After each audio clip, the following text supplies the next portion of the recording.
नमस्कार, स्वागत है आपका। आप देख रहे हैं प्राइम टीवी। आइए एक नजर डालते हैं देश और प्रदेश की तमाम खास खबरों की ओर।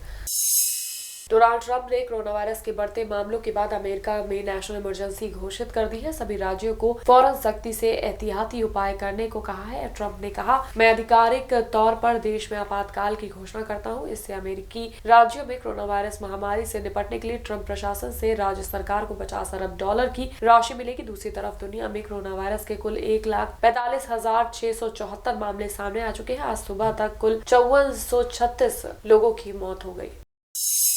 देश में कोरोना वायरस से मौत का दूसरा मामला सामने आया है। दिल्ली में संक्रमण की शिकार 69 वर्षीय महिला की मौत हो गई। इससे पहले 12 मार्च को कर्नाटक में 76 वर्षीय बुजुर्ग की मौत संक्रमण के चलते हुई थी। दिल्ली सरकार ने कोरोना को महामारी घोषित किया है। संक्रमण को फैलने से रोकने के लिए एहतियातन स्कूल, कॉलेजों और सिनेमा हॉल 31 मार्च तक के लिए बंद कर दिए गए हैं।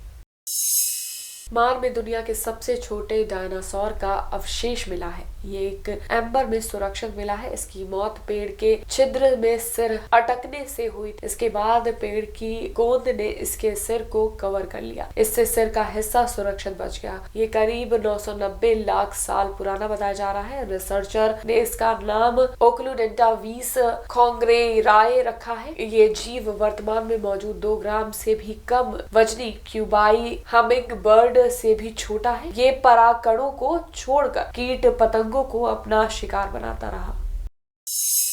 दिल्ली सरकार ने विधानसभा में एनपीआर नहीं लागू करने का प्रस्ताव पास किया गया। विधानसभा में मुख्यमंत्री केजरीवाल ने कहा कि मेरे परिवार और पूरी कैबिनेट का बर्थ सर्टिफिकेट नहीं है तो क्या हमें डिटेंशन सेंटर में भेज दिया जाएगा। मैं केंद्र सरकार से अनुरोध करता हूं कि वो एनपीआर और एनआरसी वापस ले। उन्होंने कहा कि अर्थव्यवस्था गिरावट के दौर से गुजर रही है, बेरोजगारी बेतहाशा बढ़ रही है और कोरोना महामारी से बड़े पैमाने पर खतरा है।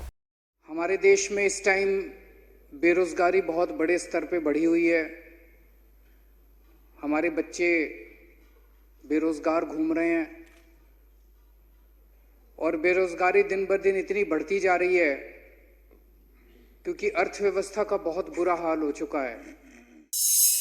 चीन और इटली के बाद ईरान तीसरा ऐसा देश है जहां कोरोना वायरस का सबसे ज्यादा असर है। अब तक यहां 514 लोगों की मौत हो चुकी है। ये आंकड़ा तेजी से बढ़ रहा है। इस बीच एक सैटेलाइट तस्वीर सामने आई है। अंतरिक्ष से ली गई तस्वीर में कब्रें खुदी हुई देखी जा सकती है। इसके मुताबिक ये कब्रें कौम शहर के बहशत ए मशोमेह कब्रिस्तान में खुदी है। 21 फरवरी से नई कब्रों की खुदाई शुरू हुई है। फरवरी के अंत तक 100 एकड़ में कब्रिस्तान बनाया गया है।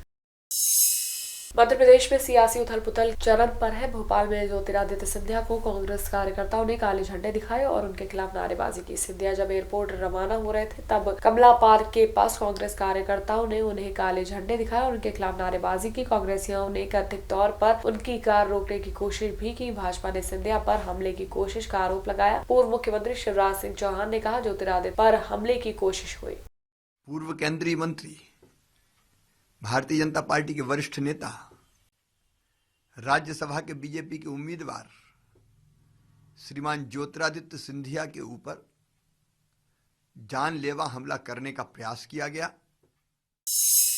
दुनिया की सबसे बड़ी सॉफ्टवेयर कंपनी माइक्रोसॉफ्ट के को-फाउंडर बिल गेट्स ने कंपनी के निदेशक मंडल से इस्तीफा दे दिया है। माइक्रोसॉफ्ट ने ये जानकारी देते हुए कहा कि बिल गेट्स अब सामाजिक कार्यों को ज्यादा समय देना चाहते हैं। बिल गेट्स ने 1 दशक पहले कंपनी के रोजाना के कार्यों में शामिल होना बंद कर दिया था। कंपनी की ओर से जानकारी दी गई है कि वो वैश्विक स्वास्थ्य और शिक्षा के लिए अपना योगदान देना चाहते हैं।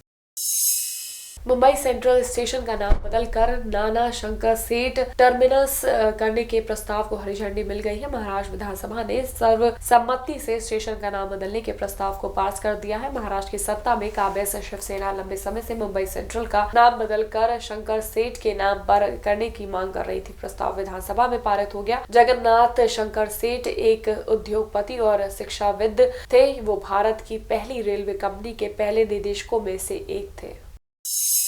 कोरोना वायरस का असर भारत पर भी दिखने को मिल रहा है। कोरोना वायरस के खतरे को देखते हुए लोगों को समूह में इकट्ठा न होने के लिए भी सलाह दी जा रही है। इस बीच कोरोना के इफेक्ट को देखते हुए कई महत्वपूर्ण कार्यक्रमों को भी रद्द कर दिया गया है। इस क्रम में आरएसएस ने बेंगलुरु में होने वाली वार्षिक प्रतिनिधि सभा को फिलहाल के लिए स्थगित कर दिया है।